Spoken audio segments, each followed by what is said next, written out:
ಕೂಡ್ಲಿಗಿ ಕ್ಷೇತ್ರದ ಡಾಕ್ಟರ್ ಎನ್.ಟಿ. ಶ್ರೀನಿವಾಸ್ ಶಾಸಕರ ಮನೆಯ ಮೇಲೆ ಇಡಿ ದಾಳಿ ನಡೆಸಿರುವುದು ಇದು ಬಿಜೆಪಿಯವರ ಷಡ್ಯಂತ್ರ ಎಂದು ತಿಳಿಯಬೇಕು. ಕೂಡ್ಲಿಗಿ ಕ್ಷೇತ್ರದ 75% ಬಡ ಜನಗಳ ಮೇಲೆ ವಿಶ್ವಾಸ ಇಟ್ಟು ಒಳ್ಳೆಯ ಆಡಳಿತವನ್ನು ನೀಡಿದ್ದಾರೆ ಡಾಕ್ಟರ್ ಎನ್.ಟಿ. ಶ್ರೀನಿವಾಸ್ ಶಾಸಕರು. ರಾಜಕೀಯಕ್ಕಾಗಿ ಬಿಜೆಪಿ ಷಡ್ಯಂತ್ರ ಮಾಡಿದೆ ಎಂದು ಕ್ಷೇತ್ರದ ಮತದಾರರೆಲ್ಲ ಕೂಗಾಗಿದೆ. ನಿರ್ಗತಿಕರು, ನಿರಾಶ್ರಿತರು, ಬಡವರು, ಎಲ್ಲ ಧರ್ಮದ ಜನರಿಗೆ ಅನುಕೂಲವಾಗಲೆಂದು ಈ ಕ್ಷೇತ್ರದ ಶಾಸಕರಾಗಿ ಸಂವಿಧಾನದ ಅಡಿಯಲ್ಲಿ ಬಡವರ, ದೀನದಲಿತರ ಏಳಿಗೆಗಾಗಿ ಶ್ರಮಿಸುತ್ತಿರುವ ಶಾಸಕರು. ಇಂತಹ ಶಾಸಕರ ಮೇಲೆ ಬಿಜೆಪಿ ಷಡ್ಯಂತ್ರ ಎಂದು ಕ್ಷೇತ್ರದ ಮತದಾರರು ಹೇಳುತ್ತಿದ್ದಾರೆ. ಶಾಸಕರ ಮನೆಯ ಹತ್ತಿರ ದಿನನಿತ್ಯ ಸಾವಿರಾರು ಜನ ಕಣ್ಣಿನ ಚಿಕಿತ್ಸೆಯನ್ನು ಕೊಡಿಸಿಕೊಳ್ಳಲು ಬರುತ್ತಿದ್ದಾರೆ. ಬಡವರ ಕಣ್ಣೀರು ಒರೆಸುವಂತಹ ಡಾಕ್ಟರ್ ಎನ್.ಟಿ. ಶ್ರೀನಿವಾಸ್ ಶಾಸಕರು ಕೂಡ್ಲಿಗಿ ಕ್ಷೇತ್ರಕ್ಕೆ ಭಗವಂತನೇ ಸೃಷ್ಟಿ ಮಾಡಿ ಹಾಕಿದ್ದಾರೆ. ಇಂತಹ ನಿಜವಾದ ಶಾಸಕರ ಮೇಲೆ ಇಂತಹ ಇಡಿ ದಾಳಿ ಮಾಡಿರುವುದು ಕೂಡ್ಲಿಗಿ ಕ್ಷೇತ್ರದ ಜನರೆಲ್ಲ ಆತಂಕಕ್ಕೆ ಒಳಗಾಗಿದ್ದಾರೆ.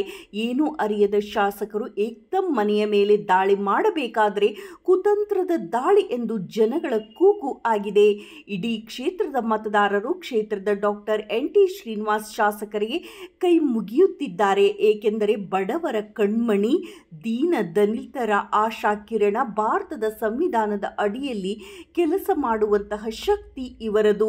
ಯಾವುದೇ ಭ್ರಷ್ಟಾಚಾರದಲ್ಲಿ ಇವರು ತೊಡಗಿರುವುದಿಲ್ಲ. ಪ್ರಪ್ರಥಮ ಶಾಸಕರಾಗಿ 1,04,859 ಮತದಾರರ ಮನಸ್ಸು ಗೆದ್ದವರು. ಈ ಶಾಸಕರು ಏನೂ ಅರಿಯದ ಮುಗ್ಧರು ಇದ್ದಾರೆ.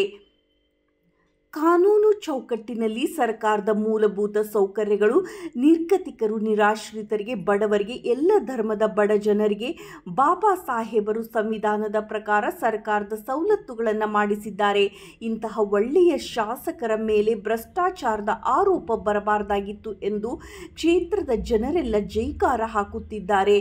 ಇಡಿ ಅಧಿಕಾರಿಗಳಿಗೆ ಶಾಸಕರನ್ನು ಪ್ರಶ್ನೆ ಮಾಡಿದಾಗ ಯಾವುದೇ ರೀತಿಯಾಗಿ ಕಾನೂನು ಕ್ರಮ ಜರುಗಿಸಿ ಅಂತಹ ಸರ್ಕಾರದ ಭ್ರಷ್ಟಾಚಾರ ನಾನು ಏನು ಮಾಡಿದ್ದರೆ ಕಾನೂನಿಗೆ ತಲೆ ಬಾಗುತ್ತೇನೆ, ಕಾನೂನಿಗಿಂತ ದೊಡ್ಡವರು ಯಾರೂ ಇಲ್ಲ ಎಂದು ಶಾಸಕರು ತಿಳಿಸಿದರು.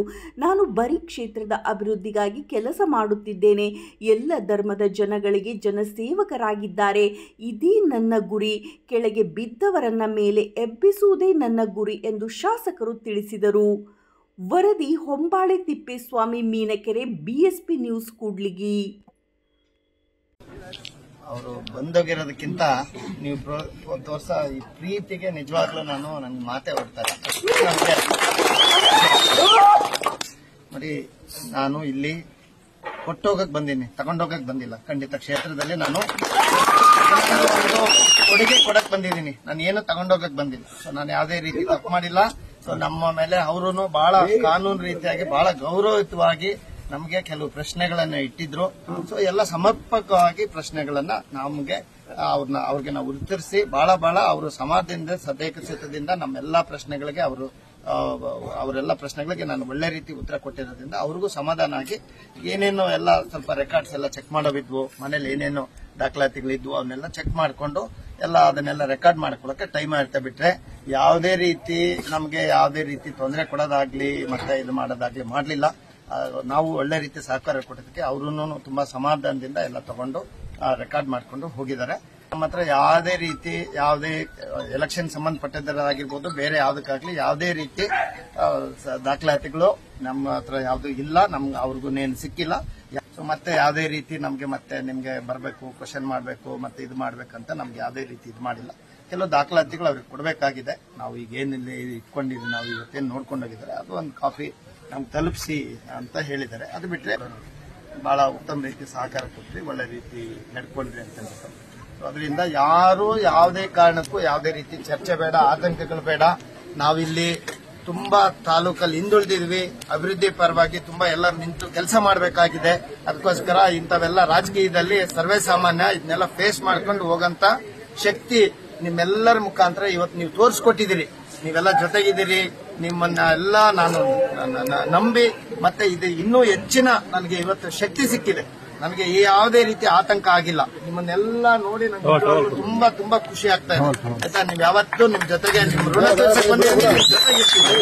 ಅದರಿಂದ ಯಾವುದೇ ಕಾರಣಕ್ಕೂ ಯಾರು ಆತಂಕಕ್ಕೊಳಗಾಗದ್ ಬೇಡ. ಎಲ್ಲರೂ ಕ್ಷೇಮವಾಗಿ ಎಲ್ಲರೂ ತಮ್ಮ ತಮ್ಮ ಮನೆಗಳು ತಲುಪಿ ಎಲ್ಲರೂ ಮನೆ ಸೇರ್ಬೇಕಂತೇಳಿ ಕಳಕಳಿಯ ಮನವಿ. ಮತ್ತೆ ಎಲ್ಲರೂ ನಾವು ಶೀಘ್ರದಲ್ಲೇ ಮತ್ತೊಮ್ಮೆ ಎಲ್ಲರೂ ಸೇರಿ ಆಯ್ತಾ ಅಭಿವೃದ್ಧಿ ಪರವಾಗಿ ನಮ್ಮ ತಾಲೂಕಿನ ಅಭಿವೃದ್ಧಿ ಪರವಾಗಿ ಚರ್ಚೆ ಮಾಡೋಣ ಅಂತ ಹೇಳ್ತಾ ಇನ್ನು ಮಳೆ ಬರ್ತಾ ಇದೆ.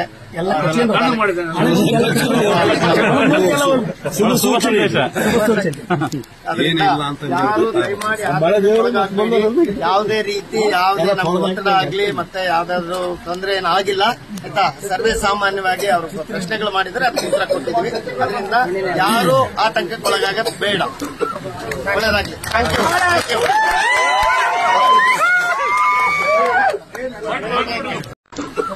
ಒಳ್ಳೆಯದಾಗಿ